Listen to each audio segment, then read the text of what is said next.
से ज्यादा आंकड़ा पार कर गया है कोरोना का। देश की राजधानी दिल्ली में ये हालत है कि लोगों को अस्पताल नहीं मिल रहा है, बेड नहीं मिल रहा। अब शांति स्वरूप बौद्ध जी का जो परिनिर्वाण हुआ उसमें भी खबर आ रही है कि शायद उनको बेड नहीं मिला था और इस वजह से वो कोरोना के शिकार हुए हैं। मैं आप लोगों से गुजारिश कर रहा हूं कि जितना बच सकते हैं वो बचिए। लेकिन सबसे बड़ी खबर है कि जिस तरह से जी न्यूज के दफ्तर में कोरोना फैल गया था, उसके बाद दीपक चौरसिया के न्यूज नेशन में कोरोना फैल गया है पूरी तरीके से। पूरे ऑफिस को सील कर दिया गया है कोरोना की वजह से और सारे स्टाफ को क्वारंटाइन कर दिया गया है। एक बहुजन समाज के पत्रकार हैं, उन्होंने एक वीडियो शेयर किया है और उन्होंने साफ साफ कहा है कि किस तरह से वहाँ सुमित चौहान है, न्यूज नेशन के हमारे कुछ साथी कोरोना पॉजिटिव मिले। आज हमारा ऑफिस अगले 24 घंटे के लिए सील कर दिया गया है। एहतियातन में मैं सेल्फ आइसोलेशन में और कुछ दिन एकांत में ही बिताऊंगा। फिलहाल गंभीर लक्षण नहीं है, लेकिन अगर जरूरत पड़ी तो कोरोना का टेस्ट करवा लूंगा। आप सभी भी अपना ख्याल रखें, देश में कोरोना विस्फोट हो रहा है। तो सोचिए 3 लाख के ज्यादा पार कर गया है। और क्या दीपक चौरसिया को कोरोना हो गया है, क्या सुधीर को कोरोना हो गया था, ये तमाम खबरें, और क्या माना जाए कि इन चैनलों ने कोरोना फैलाया जिस तरह से तबलीग की जमात को दिया गया था, इस पर बड़ी अपडेट बताऊंगा। लेकिन उससे भी बड़ी खबर, एक बड़ा झूठ पकड़ा गया है अखबारों का, और एक बड़े संजय सिंह है, वो बड़े पत्रकार रहे हैं और किस तरह से जब मोदी जी ने लॉकडाउन किया था तो किस तरह से इन अखबारों ने झूठ बोला, वो खबर बता रहा हूं आपको। संजय कुमार सिंह बड़े पत्रकार, उन्होंने सिलसिलेवार तरीके से लिखा कि राजनीति में अखबारों की ऐसी भागीदारी पहले कभी नहीं देखी है, इतना झूठ अखबारों ने बोला है। अब जबकि कोरोना के मरीज 3 लाख के पार कर गए हैं, पहले इस तरह से किस तरह से की बता रही थी, अखबार बता रहे थे, टेलीविजन वाले बता रहे थे, उसकी पोल खुल रही है। पहले इन खबरों से बेवकूफ बनाया गया। रेलवे कोच बन गया, अस्पताल तैयार हो रहे हैं, 3.2 लाख आइसोलेशन बेड, मतलब 3,20,000 बेड तैयार है। रेलवे 5,000 कोच में तैयार कर रहा है 80,000 आइसोलेशन बेड। रेलवे ने 2,500 कोच में बनाया आइसोलेशन वार्ड। अब 4,000 बेड आवासीय स्थिति के लिए तैयार। जल्द ही 3,20,000 आइसोलेशन बेड तैयार कर लिए जाएंगे। 20,000 कोच कोरोना वायरस रोगियों के लिए वार्डों में परिवर्तित अब इससे बनाया जा रहा है। रेलवे का साथ नहीं ले रही राज्य सरकारें, धूल खा रहे कोविड केयर कोच। नवाटा की आज की खबरें, उत्तर प्रदेश, दिल्ली, तेलंगाना में कोरोना मरीजों के आइसोलेशन के लिए कोच तैयार है, रेलवे कोच। अरविंद केजरीवाल का आदेश और एलजी की चिट्ठी क्या थी, यह हाल महामारी के समय है, सामान्य स्थिति में अखबारों ने क्या किया होगा, सोचिए, लोकप्रियता ऐसे नहीं बढ़ती है। ये वो खबर है, सोचिए किस तरह से इस देश के अखबार और टेलीविजन की पूरी विश्वसनीयता खतरे में है।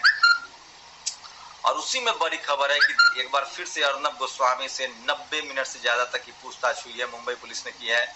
पहले उनको सुप्रीम कोर्ट ने बचाया था, उसके बाद सुप्रीम कोर्ट ने कहा कि आप मुंबई हाई कोर्ट जाइए। मुंबई हाई कोर्ट में गए तो मुंबई हाई कोर्ट ने कहा कि आपको पुलिस की जांच का सामना करना पड़ेगा। और पहले भी 6 घंटे की पूछताछ हुई थी अर्नब गोस्वामी से, अब 90 मिनट की पूछताछ हुई है। जिस तरह से उन्होंने हिंदू मुस्लिम खबरें चलाई हैं, सांप्रदायिकता चले, आज फिर से जिस तरह से संबित पात्रा ने यूपी में हिंदू मुस्लिम कराने की कोशिश की, तो ये बड़ी चीजें हैं। और अब भी अगर आप टीवी अखबार के मिली भगत को नहीं समझेंगे तो आप समझिए कितनी लापरवाही है।